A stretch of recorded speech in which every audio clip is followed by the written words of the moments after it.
Hi everyone. Well, I guess we'll all have seen the government announcements this week about the final easing of lockdown restrictions, and it looks like that's going to happen on the 19th of July. And I realise that amongst us as a community there will be a number of different reactions to what's happening. Some will be absolutely delighted that things seem like they're just going to get back to normal, that all those restrictions are going away. Others will feel very fearful and anxious about what this means for them and for their loved ones. And we realise that we're navigating a complex path as we now try and work out, well, how do we as church respond to not having any of the restrictions that we've lived with for the last 16 months? And we want to navigate this with love. The Bible tells us that we should never use our freedom to just do things that work for us. We ought to use our freedom to love others. So how are we going to respond? Well, the plan is that across all of our sites from the 25th of July, which will be the first Sunday after lockdown eases, assuming that none of the government dates change, we'll make wearing masks within our buildings optional. Now I realise that some would love us to make it mandatory, to enforce everyone wearing masks. Some of us would like to take that restriction away completely. But we're going to say, hey, it's up to each individual to decide what they want to do. I just want to say personally, for the foreseeable future, I'll continue to wear a mask when I'm in our buildings. I know I'm going to be greeting lots of people. I'm going to be talking to lots of people in that context. So I will continue to wear a mask, but we want to leave it up to individuals to decide what they feel that they want to do. We will be able to sing again as a community. Hallelujah. It was wonderful. I was in West Wight last week and we were outdoors so we could sing. And it was the first time I've sung in corporate worship in 16 months. We're going to be able to sing again as a community.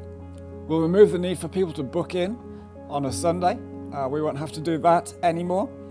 And we'll run as much children and youth work on a Sunday as we can with the teams that we have. Now, we're not expecting to have full teams available straight away, so there may be some weeks that kids work runs and some it doesn't.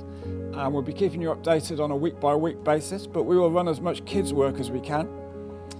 We will, within each of our sites, provide separate seating areas for people who want to be more socially distanced.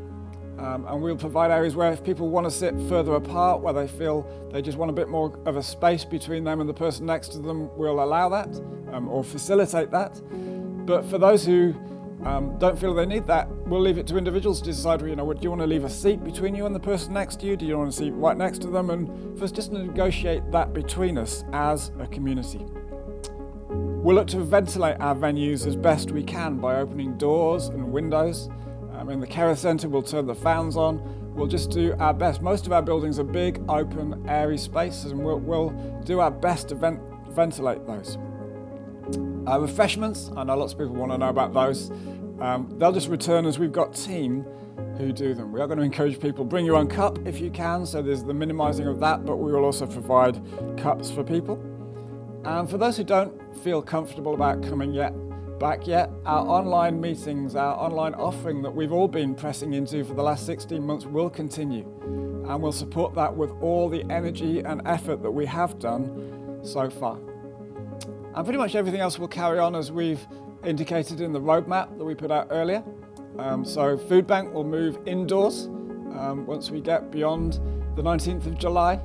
The cafe will start sometime in September, and really there will be a whole reanalysis in September of where we're at and do we need multiple meetings and all those sorts of things.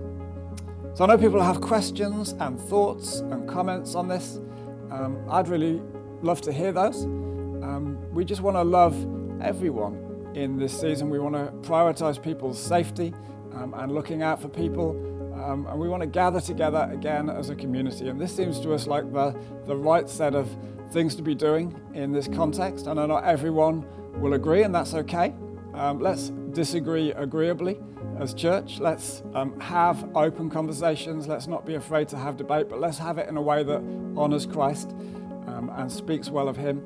And let's each individually be thinking, how do I use this freedom that I'm going to have from the 19th of July, not only for my own benefit, but for the benefit of the wider community? So that's where we're at. Let's keep praying for the vaccine rollout as it goes on, that will massively weaken the link between infections and hospitalizations and death, and that we may be able to get to something much more like normal over the next few weeks and months and the next year or so. So yeah, if you have questions, please send them in. If you have thoughts, please send them in. Let's just keep praying and let's keep building as a community.